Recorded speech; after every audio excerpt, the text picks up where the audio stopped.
Welcome everybody, Tom Matuska for Thursday Night Live here along with Brett Wingfield, and we have a very special guest today. We have Brenda Duvall with us, and we're going to talk about bears.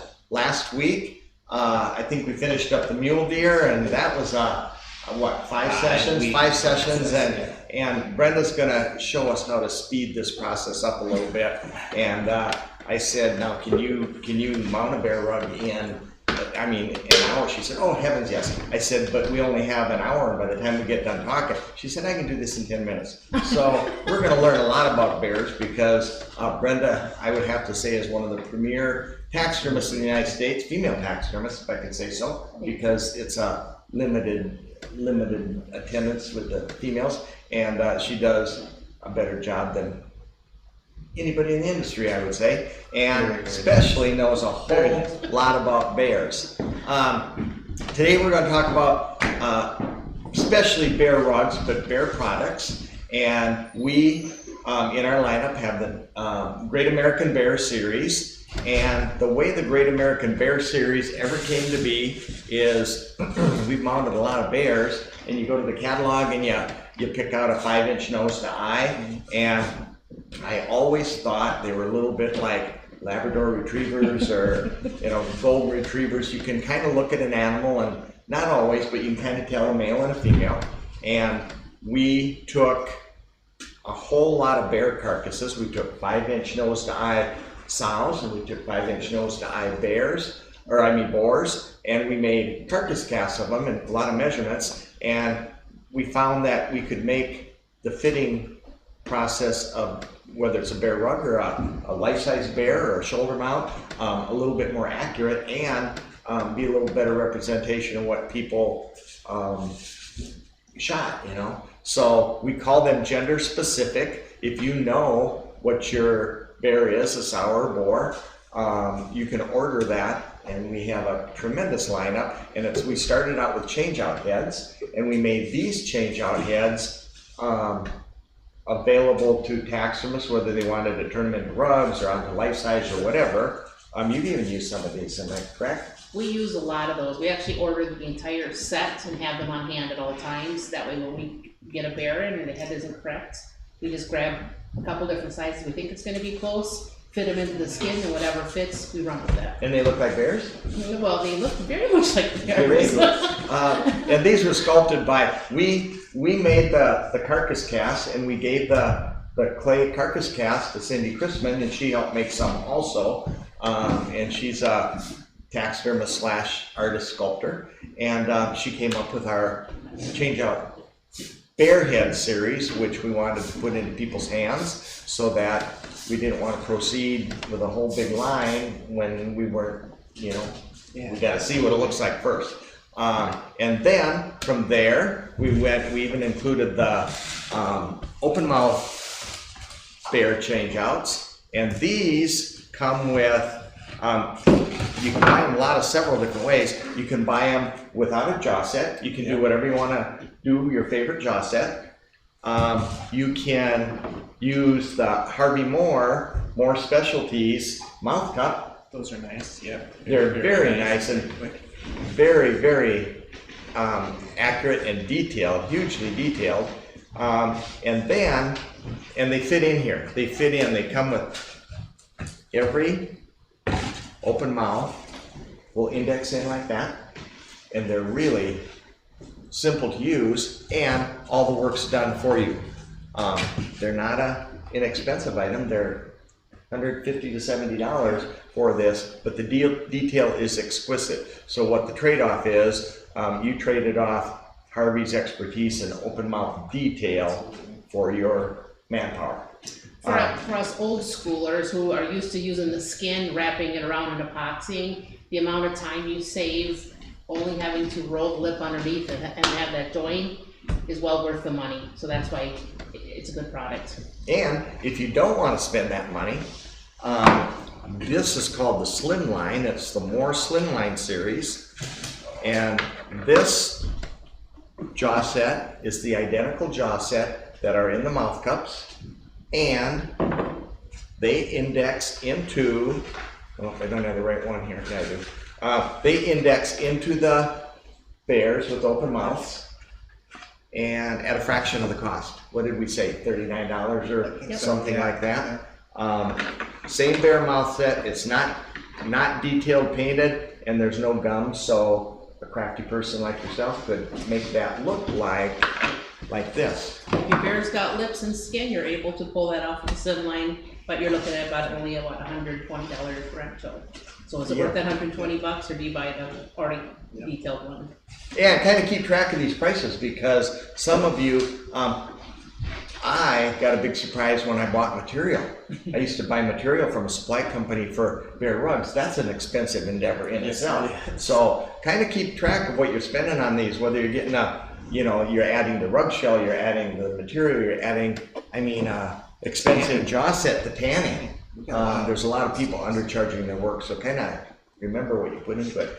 From there, we went to rug shells, and you'll notice this is a unique design rug shell. It looks a little spaceship-ish, flying saucer-ish. Long time ago, there was a company that made a rug shell a little bit similar. It was a big oval back here, and I thought it was pretty silly. And when I mounted the bears on it, it laid, you know what I'm talking about? Yeah. It laid so nice, and I thought, as silly as that looks, it's laying really nice. This was 30-some years ago. I thought, if I ever made a rug shell, I think I would make that design. This is, in this one, how does that feel to you? Can't find the edge at all. It just disappears. So it comes back, lays really nice and smooth. See, I bet you have a method, but whenever I mounted a rug shell with a conventional head form in it, even if you rub it up and rough it up and put glue on it, as soon as I stretched it, I would pop the glue loose around the form, and probably because I stretched it too hard and I get a big air gap in there. Yeah. And then what do you do with that big air gap? I would stuff cotton in it, I would shoot insulation foam in it, I'd try all different kinds of things. That won't be the case when you use our bear rug shells. And we have two different kinds. We have the traditional also, if this scares you, which it shouldn't, because it leaves, I always say, nothing lies. I mean, these lie like a rug. You know, they're really, really pretty. But anyway, that's the design, and we also have the traditional series also. Yeah. But that's what's in this. Gives you a really nice look. We also have a large variety of black bear rug shells in the open mouth, as well as one relaxed, and we'll be coming out with another relaxed soon. Awesome. And a grizzly. Grizzly rugs. Terry Marquardt from Alaska sent us grizzly carcasses. Yeah. And we were able to, that he got from the Fish and Game, and we were able to make carcass casts of those, return them to him.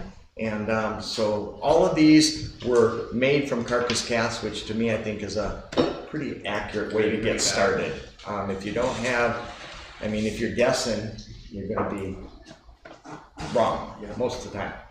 The nice thing is when these guys are sculpting this, there's not only off the skull and the carcass, but they're also taking the time to trial fit a skin onto it before they're running it through and going, oh, I should have done this or I should have done that. So by fitting that skin on and saying, oh yeah, this lays really nice here, and it'll work out really well. So I was laying in bed the other night thinking of you. Lovely. And when I was doing that, I was thinking, Brenda has done a lot of rugs. And I'm thinking, how many rugs does she do? Because you also have a wholesale business where you do rugs for other taxidermists, right? Yep. And I'm thinking, in my head, you probably do 50 to 100 rugs a year, and I'm probably low. Yeah. And Right, you've probably done this for 25 years. Yep. That's 2,500 bear rugs. A lot of rugs. That's the fun evening work. Isn't that something? That's a lot of bear rugs. And Brenda's material work is unsurpassed. It's really, really, really impressive. So I think with all that talking, let's learn a little bit about bears and about your technique, if you would like to take it away. I'd love to share. So one of the big things when using, I'm going to use actually this closed mouth one, we're going to be demonstrating on this today, is when you go to order these, make sure that you got your nose to eye correct, because everything correlates with that. If you're stretching that nose to eye, you're gonna have problems getting the ears back into the position. You're gonna have problems with that length of the back of the head. And the other big problem you're gonna have is getting that skin to lay on here and then come out past the styrofoam. Because I get to see how a lot of taxidermists are putting things together, we get bears that come into us with the head all maxed out, and now there's no skin to go over the styrofoam. So then we call the guy up and say, hey, you should have ordered the right size, because now we have to take and literally take the Sawzall and cut these wings off, because we can't have yellow styrofoam sticking out past where the hair should be. So take the time to do that. But worst case scenario, you are in your shop and you're working and you're frustrated because I got the wrong size, but I gotta get this rug done. There's a couple little cheat techniques you can use. And we just talked about it. We'll take the Sawzall, just make a line, make it even on both sides. Because if the bear's cut wrong, you'll have that problem, or if it's a little oversized, you'll have that problem. Another one is nose to eye. Let's say you were just a 1/4 of an inch off, or maybe even a 1/2 of an inch off. What we'll do is we'll take a little 1/2 inch, or whatever measurement it needs to be. We'll take that out of there, and then cut a line from here to here, and just move those eyes forward a little bit. And it's a really neat cheater technique to get that nose to eye to be correct. So if you're cheating here, guess where else you're gonna have to cheat? You gotta get those ears in the correct spot. So we'll just shave these sockets off and just make new holes slightly up. So if we gained a 1/2 inch here, we'll gain a 1/2 inch there. Now, Tom and Vicki Matuska would like you to think and order the right one, so now you'll be sitting with the wrong one that you use on your next pair, and order the correct one. Or you're gonna put the time in and to fix this one. So accidents happen, so if we send you the wrong one, be a problem solver. There you go. That's all taxidermy is just figuring out how to problem solve, more or less. So let's test fit the skin to see if we are going to be using the correct one today. So Tom hydrated the bear up, and you got Did you give it Miracle-Gro? Tom has special techniques. Douglas Montgomery says, hey Brenda and the Matuska team, and Pat Reed also says Brenda's the best. Aw, thanks Pat. So we're gonna trial fit this. One of the things we're looking for is that nose to eye like we talked about. Oh, and this is looking like it's gonna be spot on. I'll bring it towards the camera. See how nice it comes up over the sides here? So we know that wing's gonna be laying down the way it's supposed to. Oh, and the ears are right to the sockets like they belong.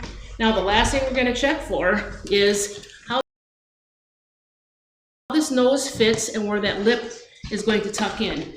And this is a problem only on, you're not gonna get it very often, but because we do such a large volume of bear, a lot of times we'll notice that that line where that lip tucks in is a little bit too deep. So here's this black line right here is where that tuck line should be, right there from the upper lip to the bottom lip. So if we go to try to get that all the way down there, what is our nose doing? We just distorted it and elongated it. So we're gonna show you a little cheat method to fix that, because everything else is perfect on here. So we're going to grab the one that we prepped. And all we did is we took a Sharpie magic marker and we took that lip line and we took it up just a little bit. So now that distance from the nose to the upper lip line, yep, we'll show you that. So that's the same exact form you just already. Exact same form, because everything else is gonna fit beautifully. And what happens is, so we just brought that lip line up a little bit closer. Now it'll tuck and we won't have any of this inside of lip skin showing out. It'll be where it belongs. And where we made that cut, we'll just add a little bit of clay in there, and then that will fill that in, and it looks like it's just a perfect lip line. Nobody will ever notice the difference. And what did you use that perfect lip line? Oh, good question.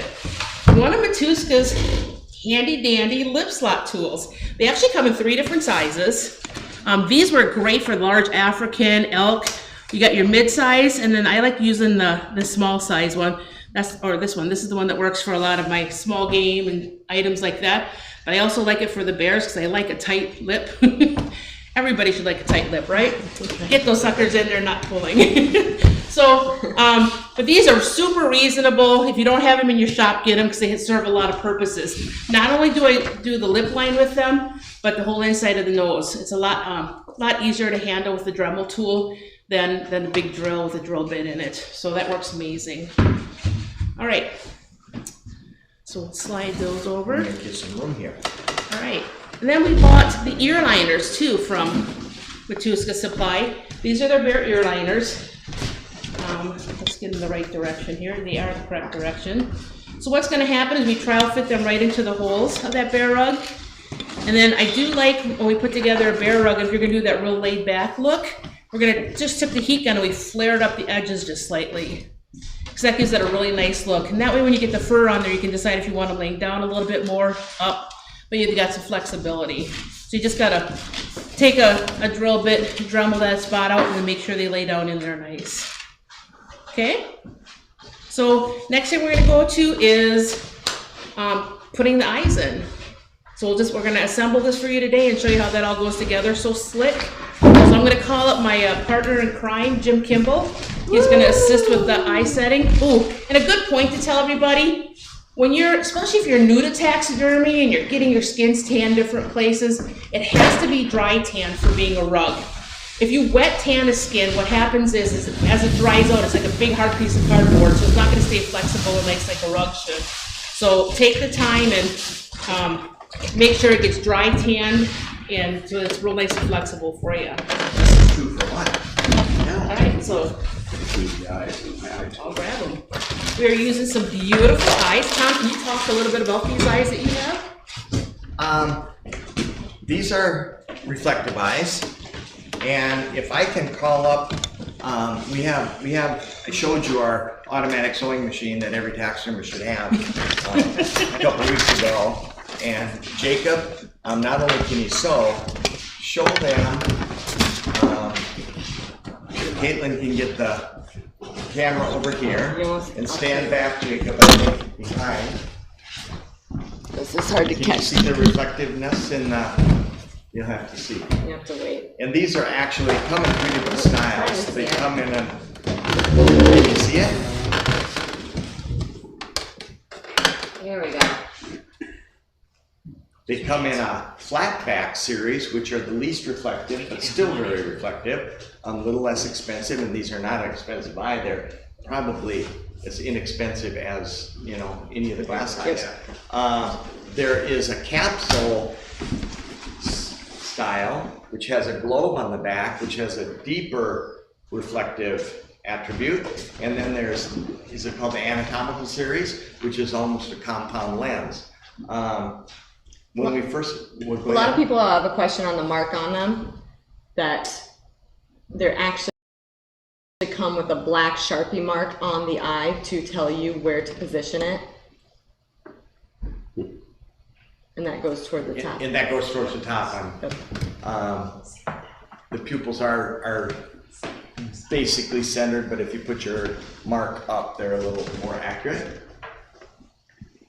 And these are made in Russia, and Matuskas are the exclusive United States dealer for reflective eyes. And they are not on the live Friday sale because we're on back order with quite a few of them. They can't keep up. Yes. Being an exclusive dealer, and we sell the heck out of these. So those that have orders and you're waiting for them, I think they shipped out, so now it takes a couple weeks to get them. And they're acrylic, no break. But they come in bobcats and wolverines and bears and Coyote, lynx wolf, and wolves and coyotes and fox. cougar, leopard. And if you show your customers, customers go Deer. crazy for them, and deer. Jim just held up the form to see if they were set the same depth. A lot of times when we're working and mounting animals, we're sitting there and we're facing them and we're looking straight on, straight on. What happens is you're setting the eye in, and a lot of times you're not catching that they're not set at the same depth. So take the time to view it from the upper side and see that they're set at the same depth. Now with the flashlight, he's checking to see that the pupils are looking the same direction. A really easy trick to use when you're standing in your showroom, let's say you're mounting a deer head or a bear. Tom, could you be the bear? Thank you. you'll turn the flashlight on, hold it in the center of your forehead, and if the little white speck you can see is in the center of that pupil, the little white speck should be in the center of that pupil also. It's a really neat trick. So let's say we want to put an eye rotation on that bear. He's up, he's snarling, he's looking. You're gonna do the same thing. If that little dot is in that corner, the inside corner should be on the outside corner over here. That is a good trick. It is. And the dot's just the reflection of the flashlight. Of the in flashlight glass. light, yep. Very cool. Very cool. That was worth the show. That was worth the show. And we're done. We're gonna put that all together. Remember to comment in if you guys have any questions, and they will answer them as we go along too. And don't forget to share. We do have a giveaway at the end, so like and share this video. What are we giving away? Ooh. Is this it? Can I show it? Here, come on. Is it- Dennis Grundy says, That's Grundy. "Hey Brenda, Jim, and Tom, I'm watching you guys live from down under. Hi, Dennis. Thanks I for just watching, got a Dennis. shipment, or we just got a shipment from down under. So we Oh, just wait till you got see this. Two things. Aw. Dennis Grundy gift that Janet, one of our students, why she was here staying with us for a while, and she sent us. We've already gotten a few. But I got the Tim Tams Oh my goodness. and all sorts of stuff. So Oh, thank you, Tim Tams. Janet. Oh yeah, we already went for a box downstairs. Thank you, Janet. We're sharing. Thanks for watching, Dennis. Yeah.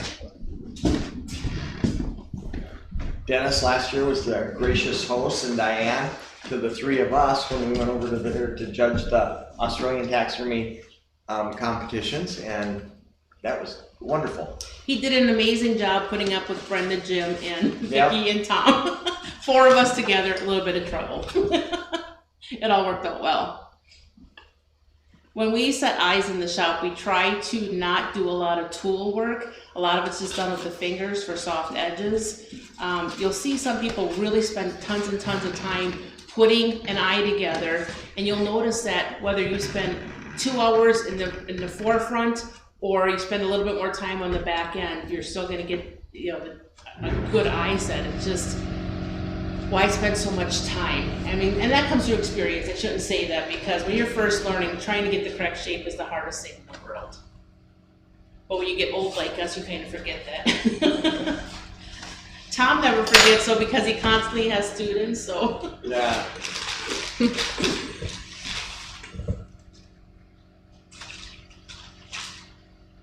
I'm under pressure. No. You're doing good. Do you enjoy doing bear, Tom? We do, and I might add that next to white-tailed deer, there's probably more black bears mounted in the United States than almost anything else. I think boars, bears, and white-tailed deer are the Top. 3. Yeah. I'd agree. You know, we've got, bringing that up, we've got to go with these heads, we've got a nice shoulder mount too. You got a gorgeous shoulder mount. Goes with the Great American Bear series. And City just came out with an aggressive head roll that is really attractive. I can't wait to, I haven't mounted on it yet. I can't wait to do a bear on it. We need to do one for the show because it's really attractive.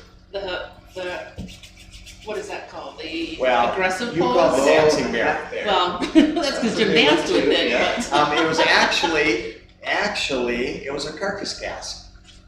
And it was to go in a diorama, and it was looking back at a beehive, and there's bees on it. And we got it, got the carcass, got the mold, and we thought we'd made a clay press out of it, and it looked so neat that we finished it, molded it, and it's in the catalog, and it's in the bear section. It's probably almost we call it a half mount, I think, but it's a little bit bigger than a half. It's definitely a 3/4. It's definitely a Yeah. 3/4 we call it mount. 3/4. Yeah, the customer will be super pleased for the And length it's on a it. gorgeous bear, and it wouldn't take very much to change that into a charging bear either. And that's what we're gonna be using. We're almost gonna use it as is. We have a customer that walked into the shop, saw it on the mounting stand and said, that's how I want my bear, so. It'll be fun. Another dancing bear coming your way. We already have it. We have the farm. Perfect. Yeah. Well, we'll get you another one for your mounting stand for the next customer that comes in. Right?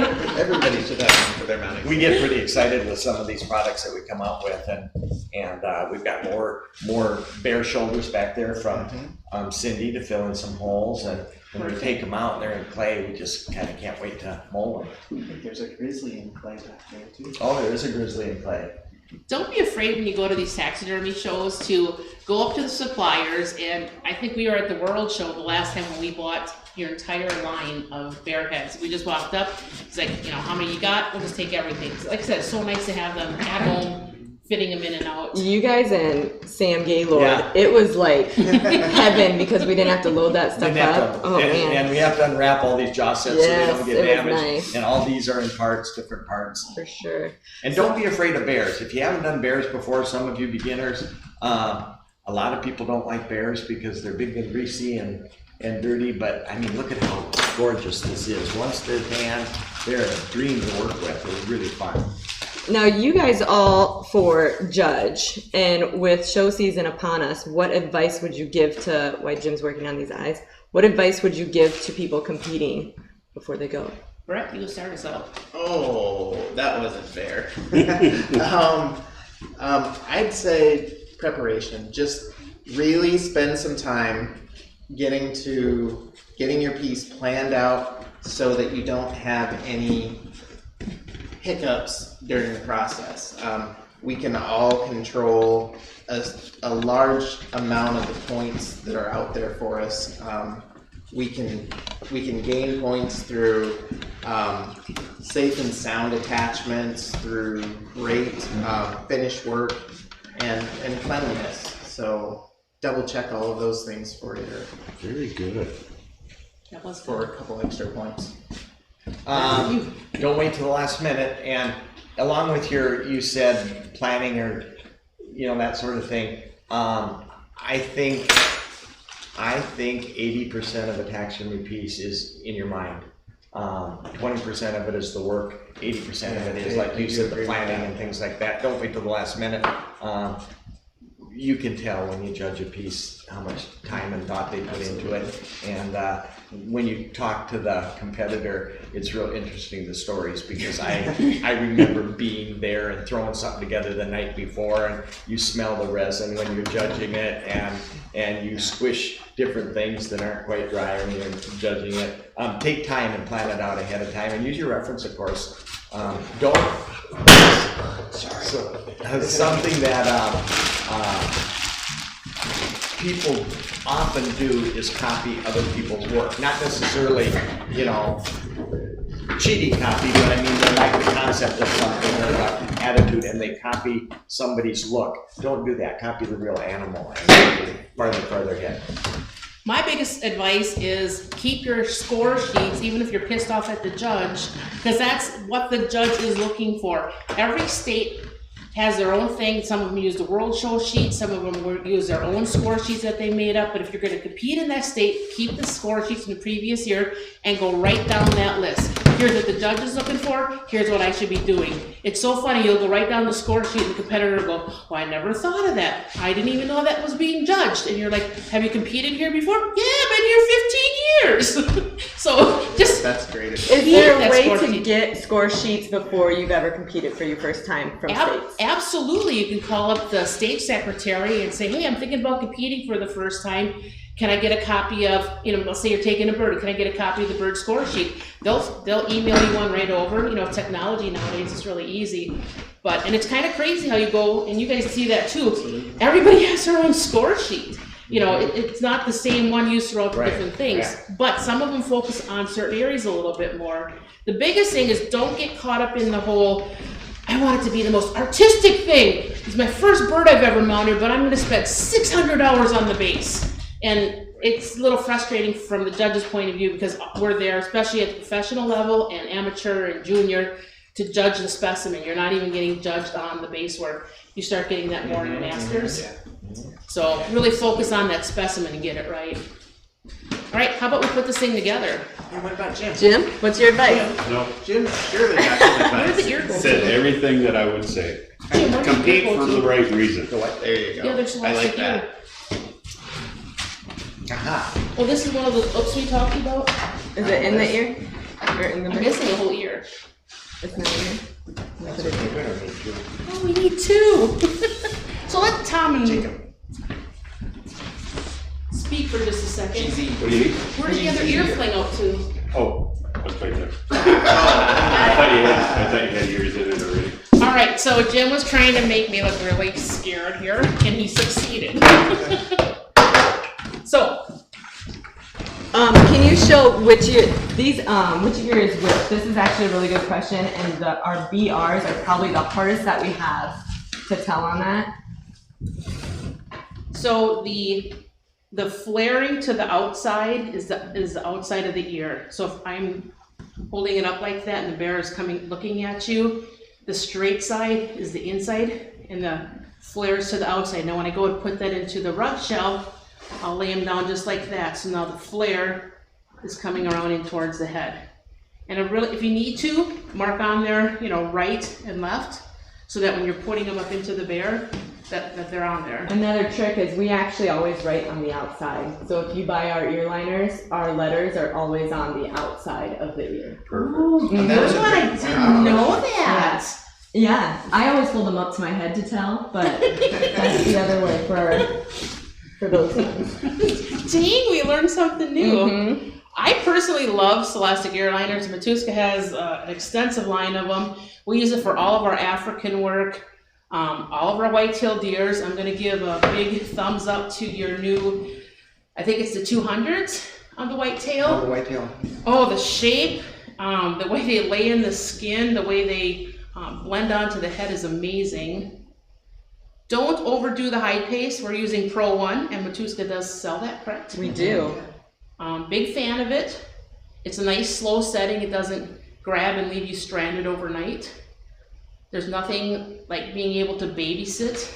How much are you putting on? Just that? keep it covered. Just a nice little layer of it. It's not gooped in there.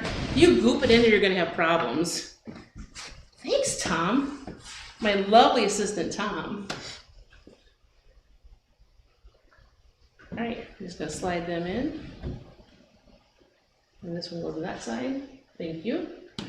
Now there's two ways of doing the clay work, and this is a preference thing. Being that they've got a really nice sculpt onto their head already. You better say hi to Nicole real quick. My daughter. Hi, Nick. Your mom's doing good. She's cooking up another little grandson for me, so thanks, Nick. So I'm gonna do 1 ear, one method, and 1 ear, another method.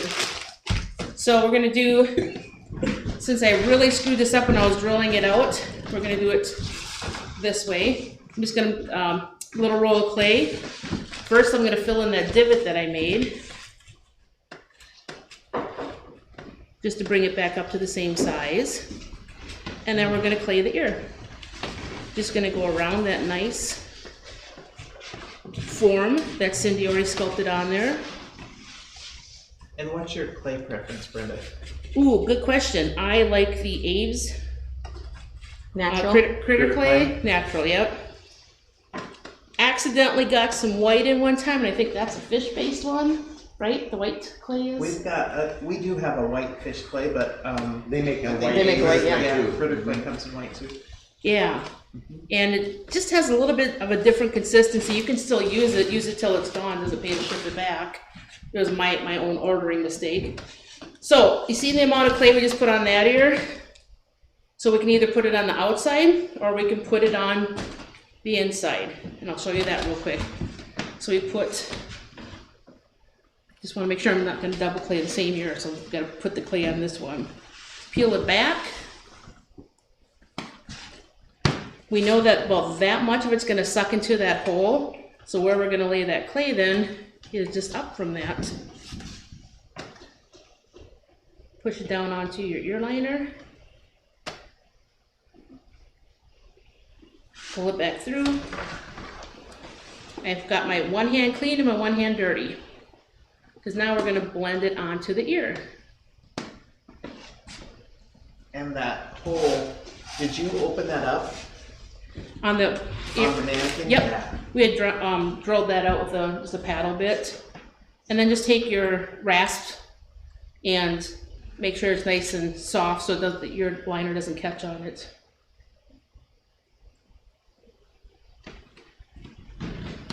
All right, we got that in the correct shape. I've seen guys drill those out with a Dremel tool, just a little bit messier. Yeah, You can do breathe it. Yeah, either way. Sneeze. All right. Brett and Tom are now going to do a little song and dance while Yeah. I Wait a minute. pace the bear form. Go ahead, Tom. I would like to bring out before you take that away. Sure. You prepped this today, and anytime you prep anything, you know, a lot of you veterans out there, you know what I'm talking about, but some of you people who are not familiar, Brenda left a little apron around the eye, which is for tucking purposes. This lip skin is extremely, extremely thin. She thinned that very well. And her tool of choice is a Dremel tool. And she'll take the Dremel tool with one of those little sanding drums.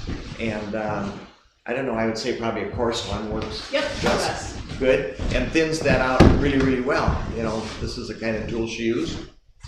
And didn't take her very long at all. Another thing that I've seen people do previously, a lot of people struggle to skin out and thin a bear nose, and you have the little, I call them wings, but the little top of the nostril here, to turn that inside out like this is very difficult. It's going to take you an hour and a half, and you're going to cut a whole lot of holes. I've seen people do this before. You've taken the inside off and thin that really, really thin, because you're going to end up rebuilding the inside of that nostril anyway, I would assume. So that's a really fast time saver, and the end product is going to be great. On that same note, what he's talking about is I'll take a scalpel and I'll cut right along where this has a little fold in, and that folds in that way. Just scalpel that open, and then you're able to thin everything down. That was a good point, Tom. Same thing with that eye skin. If you don't get down to the little fat pockets, if you show them that. Nope, I did not. Let's take that.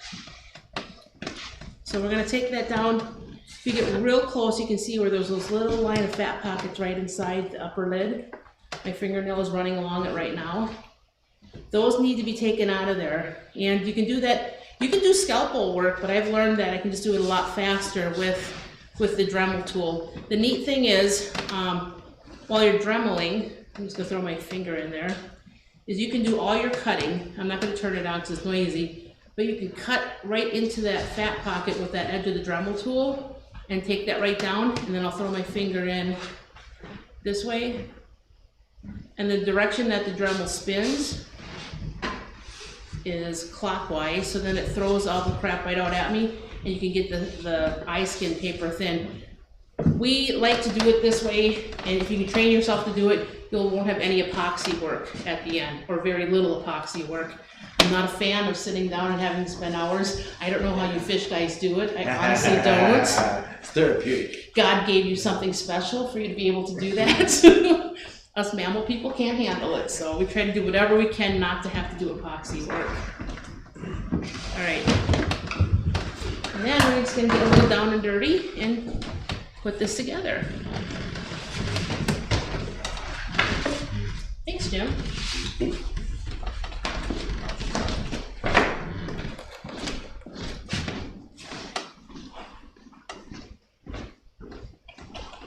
That'll just slide right on.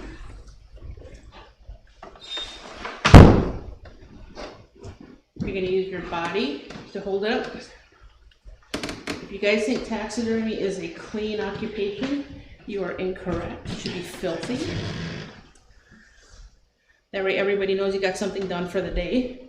If you want to get close, you can see what I'm doing right now is I'm putting the eye skin right where it belongs. You can see the eye right through there. I'm going to do the same thing on the other side. Find that eye. And I'm just laying that skin right on top of that glass eye for right now. The cool thing about skins is they have memory. Do fish and birds have that too? Where it knows where it's Fish for supposed to go sure, back yeah. to? Really? Sure, yeah. Birds get a little wimpy, but fish definitely do. All right, so I'm still gonna stand here and hold this. I'm gonna slide that into, this ear is the one we clayed on the outside. So I'm just gonna find that pocket where we put it. Gonna move the skin around, and I'm pushing the clay up onto the ear liner. Now, if you're using a softer tan, you should really be using a stout rougher, which I'll grab. I was blessed, God gave me some really strong fingernails. I got it. I saw your fingernails. I bet you can take cartilage out really well. I can. Thanks, dear. So in all honesty, you should be grabbing the skin with the stout rougher. Make sure it's not tucked up underneath there. And then just push that into that pocket. So this ear we're doing right now is the one that has the clay on the ear itself. And we're just making sure that the clay meets onto the form. And this is the one where we had this clay on the form, and we're just making sure that it meets up onto the ear. So you choose what method works best for you. All right, you guys talk for a little bit till I get these in shape, and then I'll hold I them. just noticed, those of you watching, it probably looks like she's hurrying because of the time constraint. She actually isn't. This is how Brenda works. This is how Brenda makes a living in taxidermy and does exceptional work, but she's fast and efficient. It's Very efficient. very We've had fun to the see. pleasure of working with Brenda for the last, all week. Week, yes. Yeah, been in here and we've had all kinds of fun stuff going on. Yeah, I got to watch these two work with students and maintain their sanity, and these guys are learning stuff, and it's so exciting. Cindy Flowers wants to know what's the best way to measure eye to nose if the head is skinned out when you received it. I would take the skin itself and put my hand up into it. So if the form wasn't in here right now, I kind of put it up in there and then pull that nose forward, and that way it's got the width. One of the biggest problems is we take, when we want to get a nose to eye, and we pull it long, and then we get too long of a nose to eye. So if you have some sort of a base in there. So that was before we discovered the Matuska change-out hat. If you have even just 3 of these on hand, because you'll use them down the line for something, but get maybe a 4.5, a 5, and a 5.5, and you slide that right in. It's slightly bigger than the 4.5, and slightly smaller than the 5. You know you want the 4 3/4. So you're saying you keep extra ones on hand to measure and see which one you need to order for the rug shell? Absolutely. Because the 9 change-out head is the same as the 9 snarling change-out head is the same as the 9 rug shell, the same as the shoulder. Absolutely. That's a good tip for deer. Or Deer any too, of yeah. our- Any mannequins. We that have you guys change are out ordering. deer heads, and we work with a lot of capes that have been skinned out, so we have no idea what the nose to eye is, and we will take change out head and slide it in there, and if it's a 7.5, you'll know if it's sloppy or tight if you're in the ballpark. Now I've gone through a lot of different ways of, got the ears kind of where I want them right now. It's skin on form. There's no big folds between the ear and the mannequin itself. I get really frustrated when guys have loose ears. We'll send them for me to rug them. You know, they'll come with a head shell and I just need to do the rest for them. And the ears are just falling out of their sockets. That's because they've left a big fold of skin into there. So ours is right up against the form. I'm gonna flip it over on its head right now and then do the nose and the lips. So went through a lot of different ways of doing this over the years, and it all really related to what we were using for forms. If you are using a form that's sculpted well and the nose has a great shape to it, you don't have to do a lot of clay work. Now remember, we cheated on this one. Where did I go with the clay? We cheated on this one and we brought that lip line up a little, so the only clay I'm really gonna need is to fill in that little bucket. That's so cool, you can get up close. We're gonna blend that in so it gives it a nice line.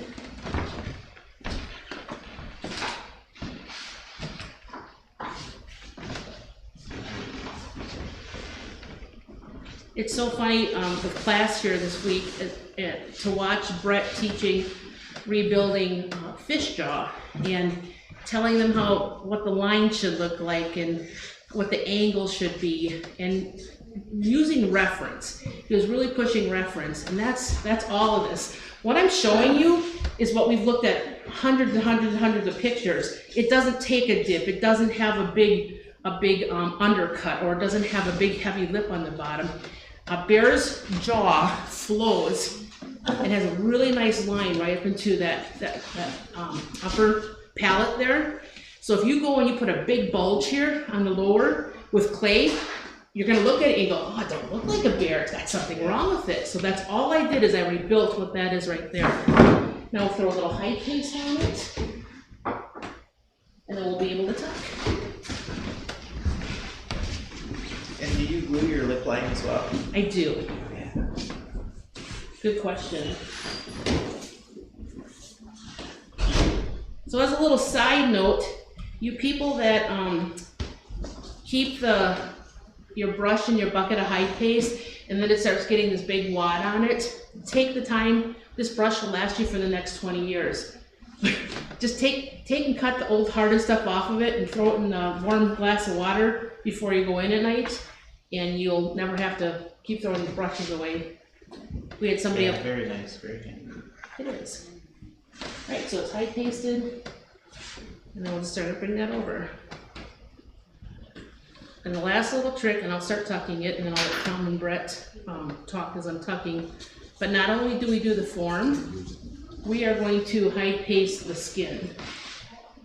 Sticky to sticky works a lot better than a dry to sticky.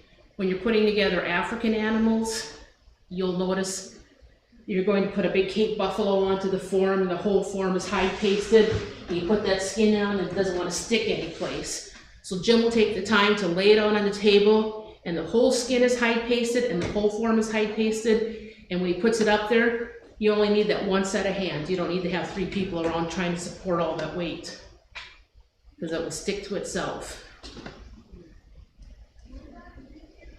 All right, I'll start cutting. Because now when you were going to sing, you kept promising me you were going to sing at some point here. We've been just chatting up a storm. And your, I think your tucking tool is something that they're gonna have available. This is the giveaway today. Yay! That is one of my very favorite tools. If I didn't have 2 or 3 of these at any one given time, I can't do taxidermy. We use a lot of those little spatulas for, I do. tucking lips is great, mouth work, eyes, nose, everything. And that's gonna be the giveaway. And the favorite one, and the one that Brenda's using, I think, is his first one. You can tailor these on a belt sander, or you can straighten them out, or you can curve them to your liking. And that's a pretty nice little set of modeling tools. Yeah, they're nice and thin. They're kind of a spring steel. They don't bend as bad as some of them will kink. These don't seem to kink. They're more of a spring steel. I agree. I love them. Yeah, they really hold their shape nice. And I even saw, Jim, did you have your own custom lip tucking tool the There other you go, day? I did. Saw, and it looked like it was fashioned from a butter knife. Butter knife. Oh yeah, I think didn't you learn that in prison? I did. We weren't supposed to talk about that. Witness protection. Right there with making license plates. Yeah.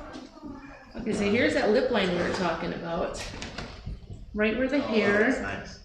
right where the hair meets the black skin, that's that very edge of the lip where it should be riding. And if we would have left it way down where it was before, we would have had a whole bunch of upper lip showing.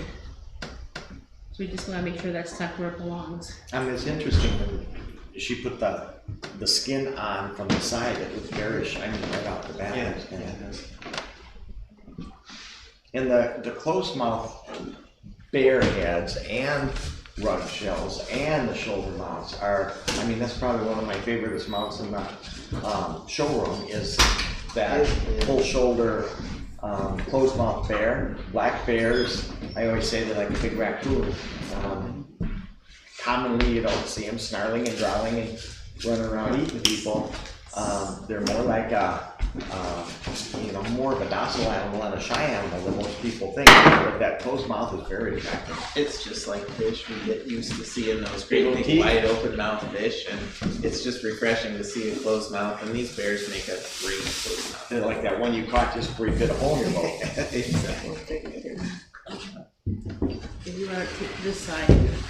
So I got the one side tucked, and sometimes you're gonna notice bears are like humans. We come in all different shapes and sizes. Some of us have big mouths, some people have little mouths. So let's say that skin is really tight from across the bottom here.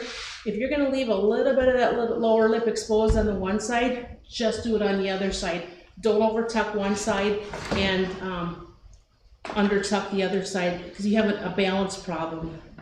That's a very good point, and I was looking at Sadie the other day, our silver lab, and the amount of, when her mouth was closed, the amount of hairless skin that hangs on the outside of the mouth is absolutely amazing, and animals are the same way. It's not hair to hair, but if you're going to leave that skin, you have to be prepared to color it properly too.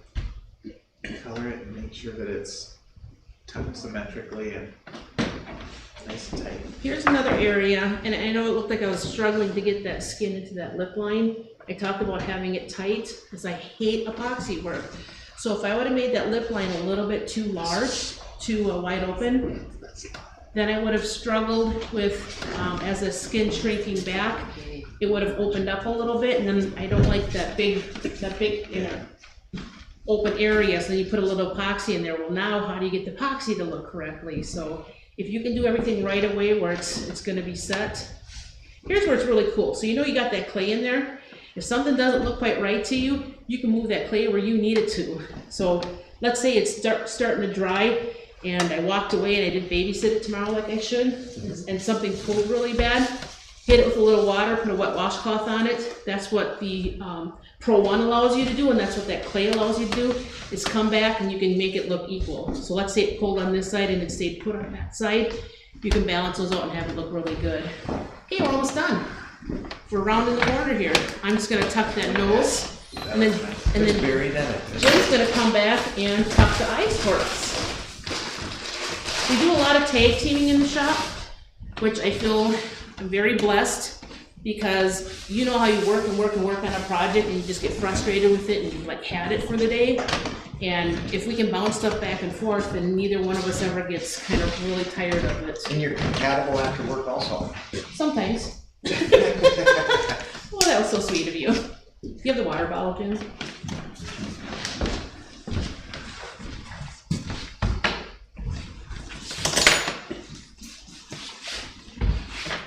So depending on the part of the country you're working from, I have really noticed further west you get, the drier it is. Oh my God, we were working out in Montana on a project, and you're halfway through it and the skin is like rock hard already. So really know what the moisture level is in your shop. Okay, so we just did a quick tuck. So we put the lower pockets up in where they belonged.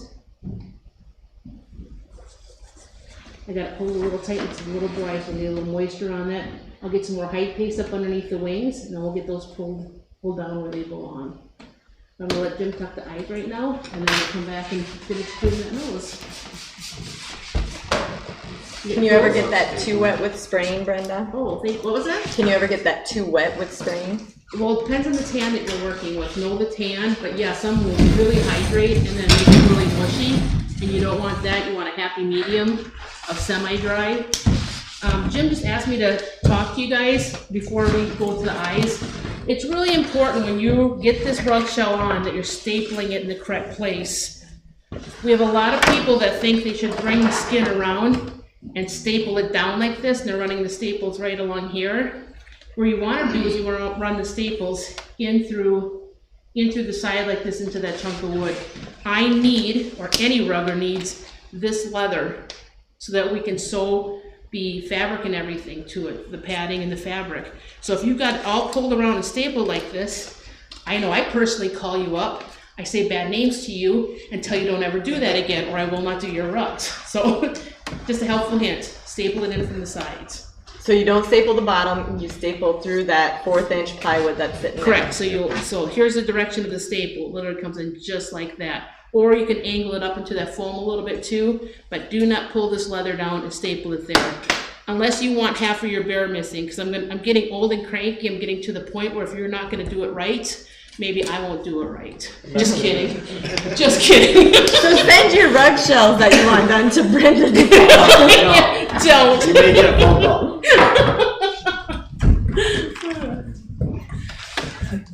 Don't you feel that way some days? Nah, Oh, okay. you're Mr. Rogers here. Jesse Wells says, "Hi guys and happy belated birthday to Brett, and also thank you for taking Hi, off the Jesse. ledge today." He said, "Thanks for today talking about Well. the ledge." Yes, we did have a birthday, so Brett, happy belated birthday. Thank you, thank you, thank you. We got Kevin Yates saying good morning from Australia as well. Yay! Hey, thanks for watching. We love the Aussies. They're very fun. And we love the people from New Zealand. We had such a great time in both countries. And when customers bring in bears, we usually choose felt colors for them. We have a whole assortment of felt colors, and oftentimes on a black bear we go with black on the inside. It makes them look a little bigger and kind of Goes on the perimeter. Yeah. That's enough. And some people go with earth tones on the outside. Some people go with bright colors. One of the first bears I ever did, the customer came in and wanted baby blue and black, and I thought that was silly. And I had it done in the showroom, and the first 3 people that came in the door after the spring season all wanted baby blue and black after they saw that. love it, Tom. It's cool. It's beautiful. But whatever color your customer wants, you can kind of coach them through that. And a lot of times we go with a double felt border. I agree. Most people do. Some people do a flat felt, gather them at the feet. Some people do pleated all the way around. Yep. And there's a lot of different ways to do rugs. Some people do their own rugs. Some people use the services of Brenda that does rugs for a living, and those type of people are pretty hard to compete with. You almost can't do your own rugs for the quality that you get, and that Brenda's going to send you back. When you're from Wisconsin, you do Packard green and gold. Oh yeah. Minnesota gets purple, and Wow. Sure. We usually call the people and say, "Are you really sure you want to go with those colors?" Unfortunately, some guys don't understand, like if you have a brown colored bear, you don't want to put red and black as your 2 colors on a beautiful color face bear. Yes. Lori wants to know, did you wait to tuck the nose wings in until the eyes get done? We are. It was a little dry, so I'm letting some water soak into it. And then once he gets the eyes set, then we'll put a little more height paste, because the wings aren't, it's dry, isn't it? And this time of year, things dry out really fast here. I mean, we're like a western state right now. We're dry. It's Dry, cold out. Cold. This morning was what, 18 below? 18 Yeah. below zero? Without the 21, I wind think. chill. 21? Plus 21 wind below chill. with no wind. Yeah. Yeah, plus wind So chill. we're, Wind's howling. Jim and I are a little freaked out working at the Matuska studio because they actually keep it above 70 degrees, and we're not really used to that. We keep our shop at like 62. Not in all the rooms. There's different temps. Dawn downstairs, she has a blanket wrapped around her, getting orders out. That means we put Brenda downstairs. Yeah. Well, we had a choice. Do we come to Tom and Vicky for vacation, or do we go to Mexico? I think we chose both coming here because it feels like we're in Mexico spending time with Tom and Vicky. There you go. It's been a win-win. It's tropical. It is. you just need the tequila. Yeah. So Jim made a tool out of the plastic. I'm not supposed to tell you. So he has a handy dandy tool that's secret that we're not going to tell you about. But we're going to tell it to Mandy, and Mandy's such a marketing genius that she will We'll have it develop it available and next it'll week. be available. Really close. Yeah. I bet you can figure it out. She will. It's that It's little plastic knife. flexible plastic, so I can come in and it just rides right along the glass, or this case, what are these eyes? Acrylic eyes? Oh, yeah. These are reflective eyes. And they slides right over the eye. Much less likely to scratch. We deal Right. with lots of questions about scratching We do. acrylic eyes, so that's a great tip. All I've done is trimmed it into the shape that I want. But you can see it's flexible. Metal tools and plastic eyes are not Good. friends. Yeah. They play well in the sandbox. And if you were here earlier and watched me clay these eyes, you kind of see me do it in procedure of top lid, bottom lid, and I tuck them in a similar fashion. What about using a change out nose? Good question. I went through a stage where we did use change out noses, and first we did where we took the whole thing off, used the change out nose, and used the whole artificial nose part on it, and then you have to butt up the skin to it. And that butting up of the skin is a lot of work. I mean, there's good techniques, there's bad techniques. You each can develop your own depending on your tan. Then I went through a stage where we put the artificial nose, ground the texture off, put the real skin over to the artificial nose, so you have all the inner nose detail. If you're doing competition, either one of those first two techniques are a fantastic way to do it. But if you're doing customer work, they've got such a nice sculpted nose on these forms that it's really easy to just drill it out a little, lay the real skin in there, and it's very little epoxy work to get them to look like a decent bear nose. Any thoughts, guys, on that? Students always want to know which is the best, artificial nose or real nose. Okay. And as they're fleshing, sometimes the options become becomes the evident best, by the yes. time they get done. I always say a well-fleshed animal's real nose, you can't beat it. I agree. You're not going to get any separation. It's not going to crack. Well-applied thin skin to an artificial nose is very perfect also, if it's done right. If it cracks a year down the road, not so much. Yep. Yeah. Tom, you need to excuse yourself. I have to excuse myself. Yes. I have a previous engagement, but I would like to thank our guests, Jim Kimball and Brenda Duvall, because this was enlightening for me. And I've done a lot of bear rugs, but I did learn a lot today. I really did. And any of you that are afraid of bear rugs, Brenda's number is 605.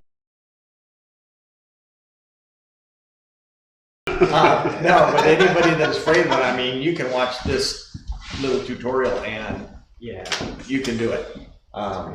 Don't be afraid of them. Get good products like this and do what these guys do, because these guys are the best bear people I know. You can build a good house on a great foundation, so start with a great foundation. Oh, wow.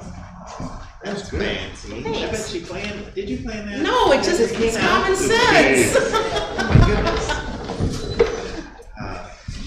We won't be too much longer. We'll just finish tucking these eyes and then put a little high paste on that nose and show you how to hold that skin in place. And then the whole rug shell will be together.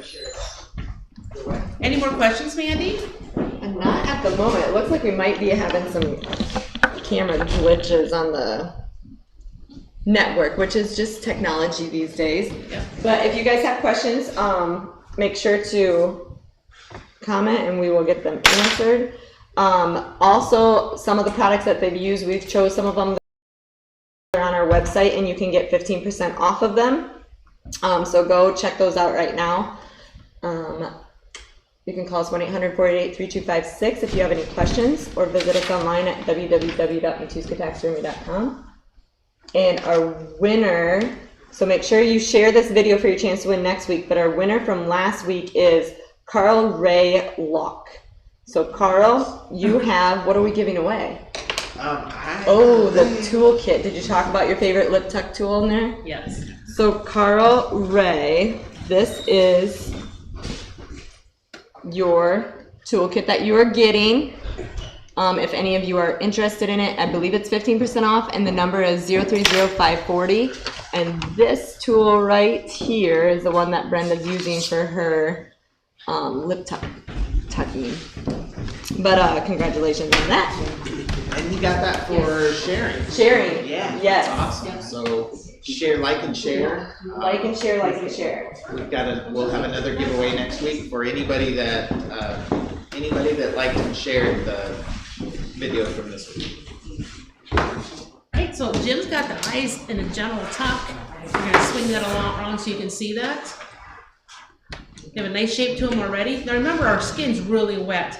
So everything will get the final shape to it tomorrow. We'll let it sit out, put a little bag over its head so it starts setting up, but it'll help it a lot. So let's just finish up that nose then. We're gonna put a little bit more hide paste up underneath those wings.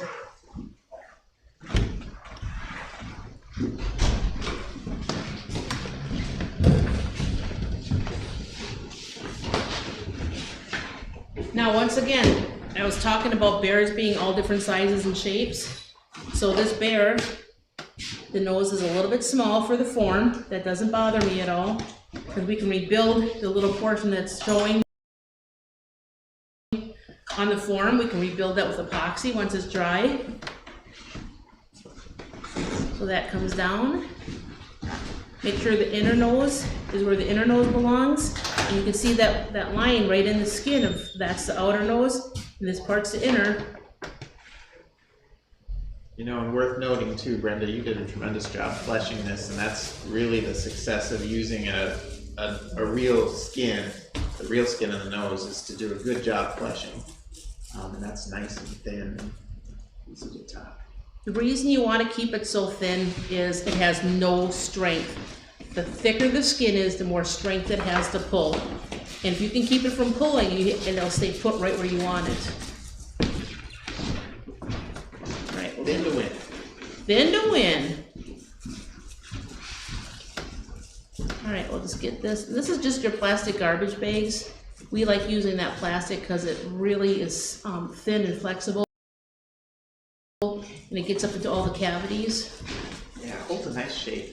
That seems to, I like that too.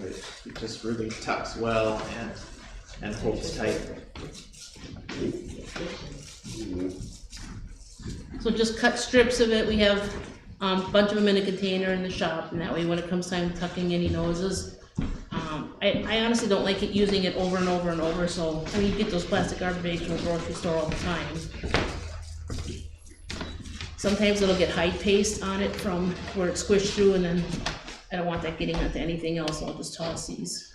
All right, we got a really good shape going, and the only thing I have happening right now is it just wants to pop a little bit on the front side. Once that hide paste tacks up a little bit, we have just a really nice shape to the front of our nose. So there. Oh, thank you, that's a really good. Just had somebody ask, well, how do you texture that nose? So on this, do I have some yellow showing on that side too? Mm-hmm. Okay, so how do we get a really nice texture along on where that my nose skin didn't come all the way down? What I'll do is, once this is dry, I'll just hit a little spot of the nose with some water, get it moist, and then I'll use the hot glue gun, and then just squish the hot glue on there and get a little nose texture pad. So let the glue set up, you pull it off, and now you have the exact texture of that bear nose from that bear. And then I'll use 2-part epoxy and fill in that divot there. So let's say I didn't thin this enough here, I can use a Dremel tool, just take it down a little bit, put that 2-part epoxy, use my texture pad, put it onto there, and now it's got the exact same texture as the rest of the nose. Wow, So, that's fun. yeah, it's a quick fix. All right, so that's Bear Heads 101. Good work. Thanks so much for coming. Absolutely, thanks for having us. So again, you are with Matuska Taxidermy Supply Company, and big thanks to Brenda Duvall and Jim Kimball for showing you guys some rug shell tricks. Give us a call, 1-800-488-3256, or visit us online if you have any questions, and a big happy Valentine's Day to everybody tomorrow. And don't forget, we still have some Valentine's chocolate candy boxes. For spend $150, get chocolate for you or a sweetheart. It's more than just a candy bar, so make sure to